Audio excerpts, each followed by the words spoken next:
Today, guys, we have a special guest. Vincenzo is reviewing another video with us. Hi James, hi guys, how you going? I'm so excited to review these pizzas. If you haven't seen my review on Vincenzo's plate, then go check that video out after seeing this one. And be sure to give it a like and share, because Vincenzo deserves it. Now, let's get started. I'm Steven and I'm a level 1 chef. I'm Beth and I'm a level 2 chef. I'm Sim Cass and I've been a baker since 1973. Wow. So I came up with this recipe basically anytime my friends would come over and they said, let's spend money. And I'm like, absolutely not. We're gonna make our own and it's gonna cost under $10. It's a really special recipe because this recipe has my mother-in-law's sauce. Sadie came all the way from Shaka, Sicily, and this recipe is an homage to her. This pizza has a soft, airy interior with a nice crusty shell on it and a lot of flavor. Personally speaking though, if you are trying to save money, making a pizza at home is a better idea than ordering it. You just need to make sure that you have the time to make it. 100%, and it's so easy to make. So easy. You need 3-4 ingredients at most. Water, flour, salt, and yeast. We're going to start with the dough. This is my store-bought dough, which is nice and ready.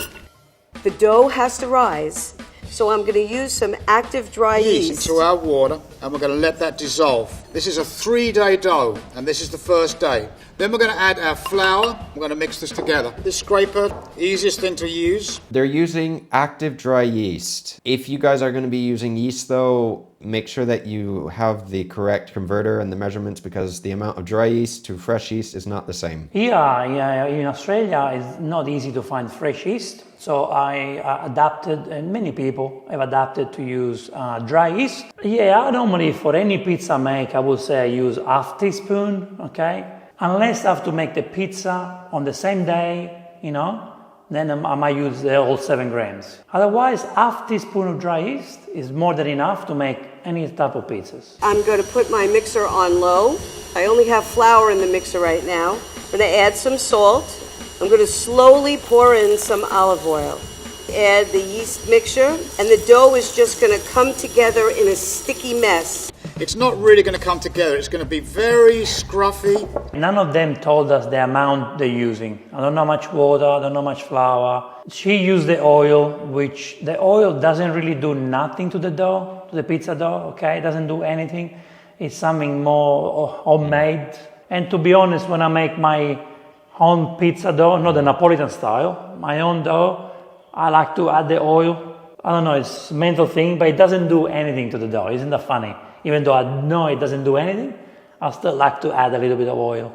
The funny thing though is that right now we see 2 completely different recipes and methods between the chef or the baker and her. You can tell that it's very, very sticky, and that's exactly what you want. I'm going to cover the dough, put it in the fridge overnight. And this gets left outside, not in the refrigerator, for 12 to 17 hours. This is going to develop flavor, and when we add it to our dough tomorrow, it's going to add a lot of nice holes in our pizza. Now, we're going to make our main dough with flour, water, salt, and yeast. Then, we're going to add the pre-ferment, biga in Italian. This is the same pre-ferment that I made earlier, only this one is 24 hours old. It's now developed and has these nice big holes. He's right. It will make your flavor. pizza a lot lighter. And I made a pizza chef who actually works only with biga using this technique. Trust me, it does take it to the next level. The only thing is, even though I know it's better, it's a bit annoying to make at home, okay? It's lots of steps. No, I agree. I mean, if you're going to go through the steps, the extra steps to do this, and you're a real pizza connoisseur, this is fantastic. James, we cook at home. We clean, we cook, we do lunch, breakfast, dinner, snacks, brunches. There's no time to do the bigger. Lastly, I'm going to add some starter. This particular one has been around for about 3 years. This will add a lot of flavor. This dough will be wet. I turn it onto the table, turning the dough into itself to get it going, and you're going to push this forwards and backwards on the table. Now, I'm going to start pulling it into itself. Look, now I've got a pizza dough right here. I'm going to oil my bowl here. If you're going to be adding oil to it, I would do what he's doing by greasing the bowl, but not adding it directly to the masa or the dough. Now, that doesn't mean that all pizzerias do this. Sometimes they don't. They just add a little bit of extra flour and then they allow that, prevent the dough from sticking to whatever you're going to be proofing it in. Maybe just put some oil around the dough. So, just put it around the dough, and like you said, some in the bowl and some around the dough. It probably gives a little bit more elasticity as well, the oil. Looked like it was a lot too much oil, maybe. It was swimming in oil. So now we're gonna get started on the sauce. This is a store-bought sauce. This is a tomato basil. This gives it a little bit of the aroma that we're looking for. First of all, get your pan hot. Then you're gonna get some good olive oil in there. The oil is coming up to temperature. I just cut my garlic right into the pan.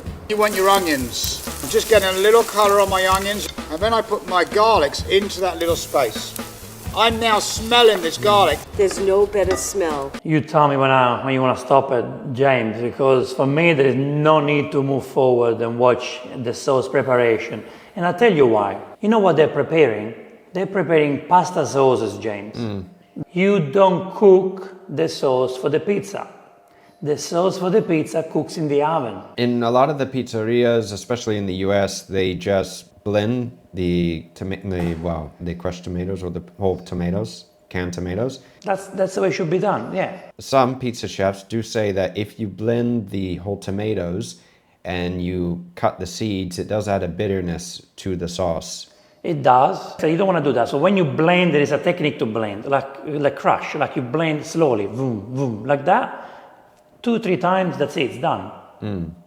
Or do it by hands. To keep in mind that every canned product is already cooked, is cooked in the can. So the tomatoes are already cooked, they're not raw. In goes my whole tomatoes, that's good. And now I add about half that amount of puree. I put a little oregano in, 2 or 3 bay leaves. I also like to add a little bit of Worcestershire sauce, a good gloopy glue in there, all right? Yeah, I know, he likes to put the parents Easy, man. No? At this point, I don't know what to say anymore, seriously. You guys want to do it? Okay, do it. But you don't need this in life. He's making his pasta sauce for his English palate, okay? It doesn't go on the pizza. If anyone's wondering what Leon Perrins is, it's actually with anchovies. It has a lot of other spices in it as well, but it's mostly anchovy based. Like we're talking about the pizza sauce, it should be basic because with your pizza creation, you should be able to add any toppings that you want. So if one pizza you want margherita, on one pizza you want pineapple, on one pizza you want salami, on one pizza you want mix of vegetables, you cannot have Worcestershire sauce, garlic, and all these flavors. Same amount of salt and about 10 leaves of fresh basil. And I'm just gonna be Italian about it and just throw it in like Sorry. Why is it gonna be Italian? Only Italians put basil in the sauce? You don't put basil in the sauce? No. He meant I'm gonna be Italian about it by ripping it with your hands instead of chopping it. And you leave the flavors on it. You don't put the flavors on the chopping board. The flavors stay on your hands and in the sauce. The French need to learn. French people, I didn't know you do that. Now I'm going to reduce temperature. When it's nice and thick, you know it's done. The idea of cooking the sauce for 3 or 4 hours is to take the acidity out of the tomatoes. If we put a little sugar in, we can reduce the cook time to about an hour, hour and a half. If you cook it for 3 hours, it's not going to reduce the acidity. If you add either baking soda to it, this can help counteract the acidity. If you add sugar to it, it can help mask the acidity and make it sweeter. It's true. The tomato is the most important ingredient. So try to get a sweet tomato. Usually, get the Italian one if you can. The Mutti brand is available worldwide. You never go wrong. Second, sugar. Stop adding sugar to your sauce. Never do that, okay? If you want to add sweetness to your tomatoes, just put carrots in the soffritto, okay? And for a pizza sauce, no, you don't need it. You're not making a dessert pizza. You can see that the sauce has reduced. The tomatoes have disappeared and it's ready to go on the top of our pizza. Next step is preparing the cheese. I like to use the mozzarella. Part skim, so it's a little bit on the healthier side. I only use whole milk mozzarella. I really don't think that if you're eating pizza, you need to worry about a diet. and it tastes so much better. The mozzarella, I'm going to slice it. I think it should be round, like a pizza. I like to put grated Parmesan at the bottom of a pizza. I think that the Pecorino Romano has a better taste than the Parmesan. And I like to put the peeled Parmesan in the center. Then I like to put some bel paese, very, very creamy cheese. You can't get too much cheese on a pizza. Technically, you can put too much cheese on a pizza. What she meant to say is, I love cheese, Especially with the Napolitan pizza, the buffalo mozzarella, you have to add the buffalo mozzarella, the authentic buffalo mozzarella. It adds so much flavor to the pizza. When you eat a margherita outside of Italy, it's bland, it doesn't taste like anything. That's because the ingredients are tasteless. In Italy, it's full of flavor. I don't like the shredded cheese from the supermarket because I call it plastic cheese. The way he cut it, the chef cut the mozzarella, even though he used the freshest mozzarella, he was wrong because he cut it into circles. Can't cook it that way, making a sandwich. So far, the amateur is doing the best job. Cut it up, that's fine, but like Vincenzo's saying, you need to cut it up smaller because it will be easier to melt evenly. If not, it'll be blobs in the pizza. And if you like it in blobs, that's fine. It's okay. So now we're gonna get our toppings ready. We have some fresh pepper. We're gonna use about half of each. This is just so we can add a little bit of color. If you're a pro like myself, you know that you wanna keep your fingers out of the way. Okay, that was close. I tried to include the seeds in there. It looks ready. So now we're gonna get to the mushrooms. Pre-cooked. Most toppings I pre-cook. Watch your fingers. I feel like somewhere there's like a chef that's screaming. Now, I said this before too. When using a small utility knife to cut up everything, that's not the right knife to use. You need to use a chef knife. And if you're new with using a knife, practice a little bit because you can lose fingers if you don't. Something that the chef said I liked. He said, I like to pre-cook my ingredients for the toppings. I agree so much. So important, okay? In a lot of the pizzerias, the pizza ovens are so hot that when you put a pizza in, it'll cook in under 2-3 minutes and it will cook the toppings. So a lot of the ingredients that a professional kitchen will use, they put them on raw and it cooks in the oven. At home, a lot of the home ovens don't get up to that temperature. So you have to help the ingredients to cook a little bit beforehand. Otherwise, you end up with eating like raw mushrooms. True, and lots of people actually like it. But even the capsicum, the peppers, when you put them in the home oven, even if the pizza cooks for 10 minutes, which is way too long for me anyway, capsicum will never cook well. All I put on the pizza is basil. My husband, Richie, doesn't like anything on his pizza. So this pizza, I'm making for him. Calamari olives, make sure there's no pips in there. The sausages, put them in the oven, cook them through. I think he said calamari olives. I heard that. Look, I don't want to correct him, but yeah, he said calamari olives, which I never tried before. I'm interested. I didn't know that calamari have olives.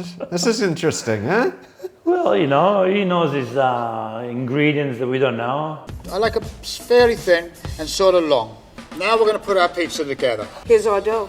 It waited for us 24 hours. All we have to do is pinch off a piece. Then I put a lot of flour on the table. Sorry, but you never do what the lady did to break the dough like that. You get the dough out of the bowl and then you use a cutter to divide the dough. Okay?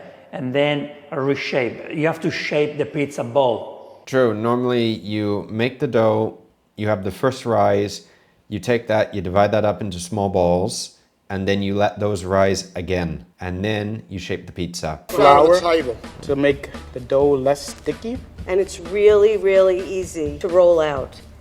It's not working. Wow.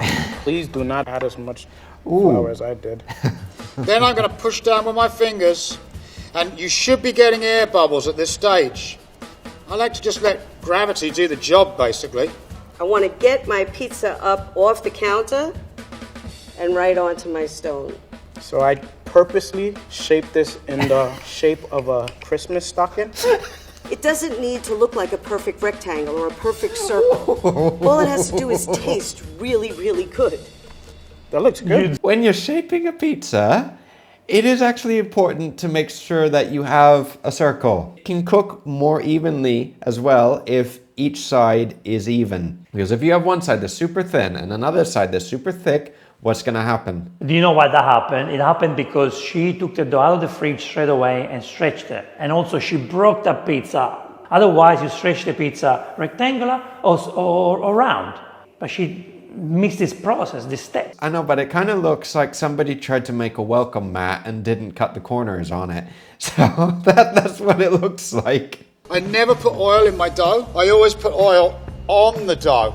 I go with Parmesan onto my dough. I like to start with the mozz instead of the sauce because the sauce makes the middle of the pizza a little mushy if it goes on first. This is important. Sorry to go back to that guy. So he put the pizza base on the stainless steel pizza peel. And now he's adding the toppings.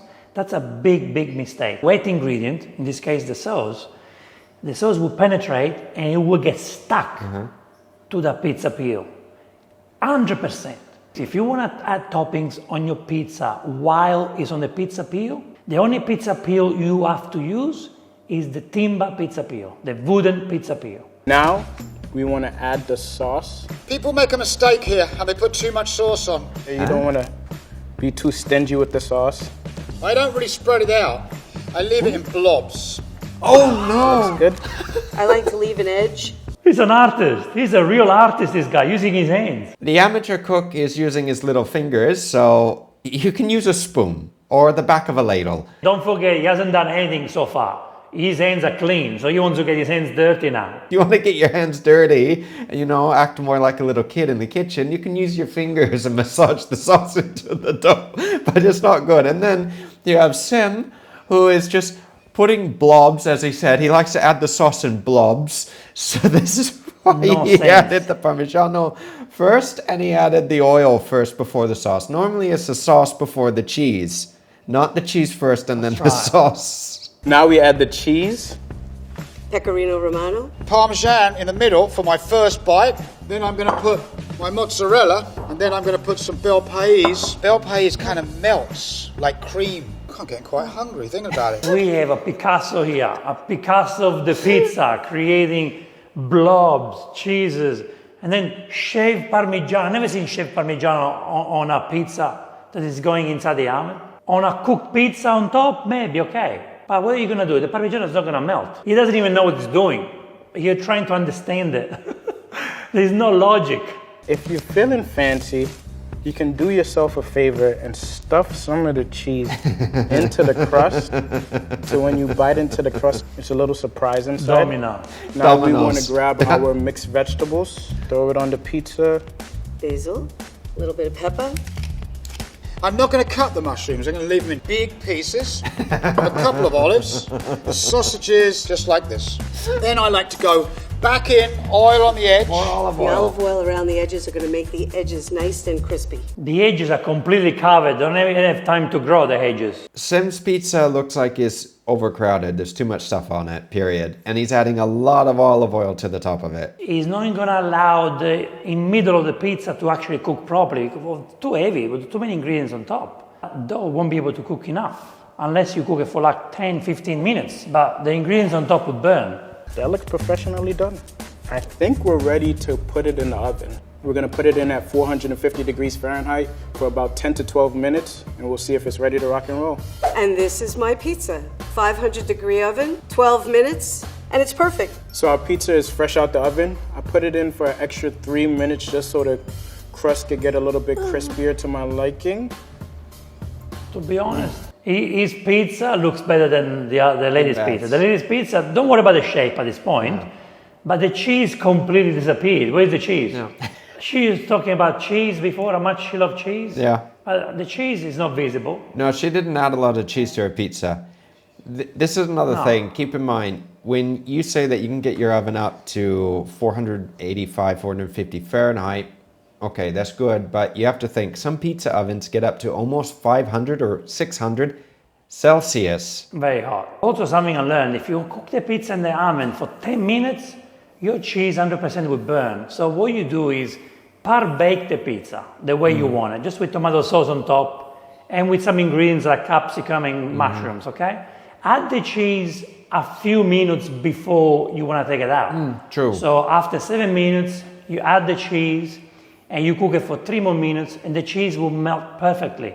There is nothing worse than eating burnt cheese on top of a pizza. You're destroying the cheese. What's the point? This oven here mimics a wood fire oven. 3 minutes later, approximately, we're going to take this pizza out. You know, I'm a big fan of a lot of colour on a pizza. I don't like them too bland looking. This one's a little darker around the edges, that's fine. Let's top it off with the arugula. Terrible. A That little looks bit terrible. of That extra was virgin olive Oil oil. on the Well, pizza outside, never seen. pepper.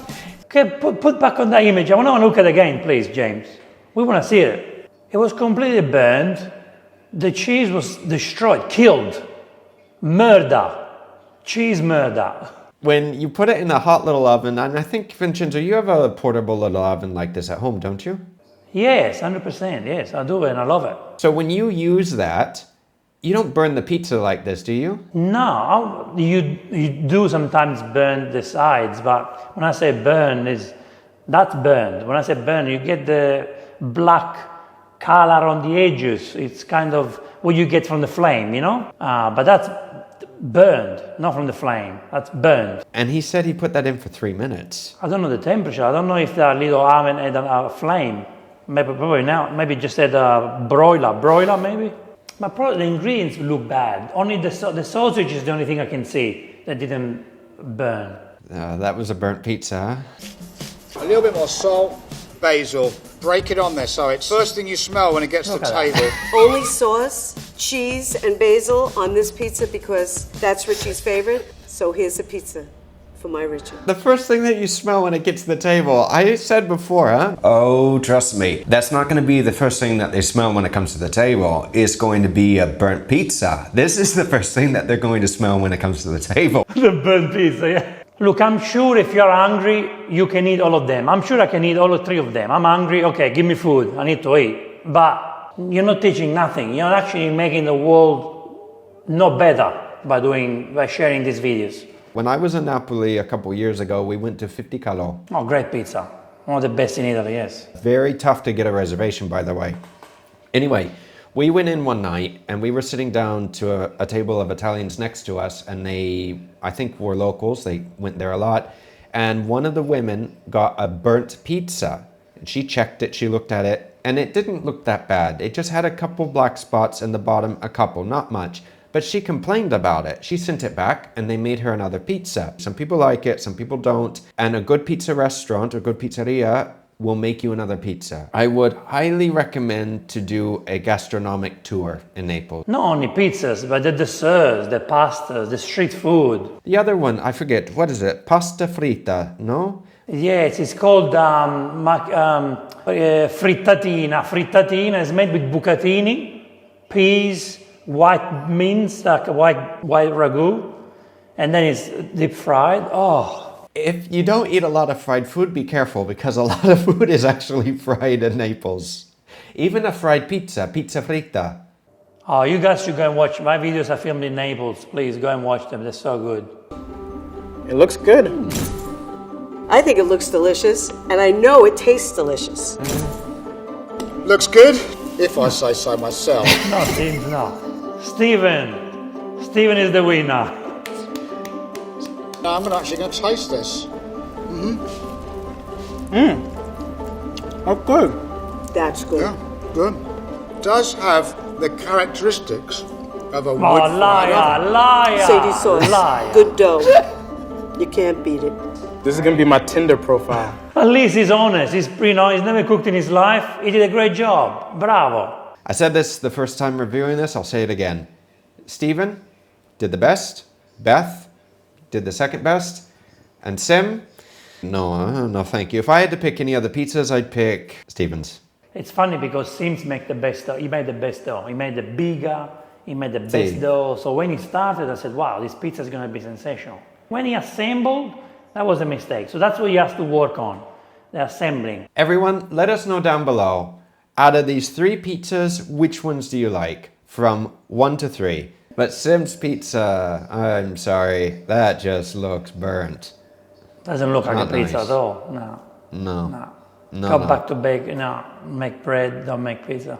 Well, we did learn something. We learned how to play with the food with our fingers, and we did learn on how to get a little bit of extra color on your pizza. This we did. True. Vincenzo, it's been a pleasure. Thank you for doing this with us today. And guys, you. be sure to go over to Vincenzo's channel after seeing this and see our review on his channel. And give him a like, a share, subscribe. Thank you, James. Thank you so much. It's been always a pleasure. We do this with passion so you guys can cook better at home. And James is a great chef, and I cannot wait to cook with you one day, James. Hopefully, we'll get together soon in person and make something. Something Italian, make a pizza or something Spanish. Who knows? I feel like we have to meet somewhere in the middle, maybe Thailand or Bali, somewhere. Thank you, everyone. I hope you enjoyed this video. Again, be sure to give it a share and a like, but go visit Vincenzo, and we will see you again soon. Until then, take care.